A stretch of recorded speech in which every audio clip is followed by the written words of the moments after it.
చల్ తమ్ముడు సౌండ్ పెట్టి గిప్ అని గుద్దుతే బేస్ నేల బతకటాడు 10 రోజులు బతకుండా చేస్తుండు లంజా కొడుకు బస్సు పెట్టి బేసు లంజా కొడుకుతో మాట్లాడొద్దు. వాడేందో గాని పథకాలు అనుబంధాల వాడయ్యా అని బోకిల వాడయ్యా వాని దింపుగాల గాని దిన్న పోతులా బలిసి బండి కూర్చొని కూర్చొని ఏసులో కూర్చొని చూస్తుంది లంజా కొడుకు మమ్మల్ని. ఏం తెలిసిందా నాయన ఏం బట్ట గుడుస్తున్నాం మరి ప్రభుత్వం ఏం లంచ ప్రభుత్వం అయిందా రాని ఇక్కడ ఆ ప్రభుత్వం సంక్రాంతికి పోయింది బట్ట గుడిసే పోయింది.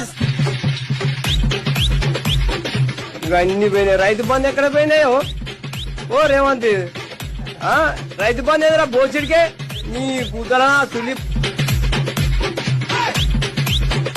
मेरा भूले का कांग्रेस किला అమ్మని నెగ్గించుకోవాలి ఆ నమ్మ పువ్వులతో అవులా లంజా కొడగా సీఎం లేకపోతే బేకార్ లంజా కొడగాడు అమ్మ పువ్వుల చూలి మా కష్టం ఏం చేసుకొని వస్తుంటే మొట్టల ఎమ్మెల్యే నా మొట్టల సీఎం.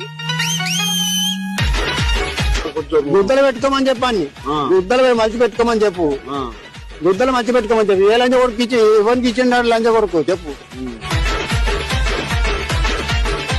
రేవంత్ రెడ్డి గారు అంతే చేస్తాడు, పురుగు పడి చేస్తాడు లంజా కొడుకు.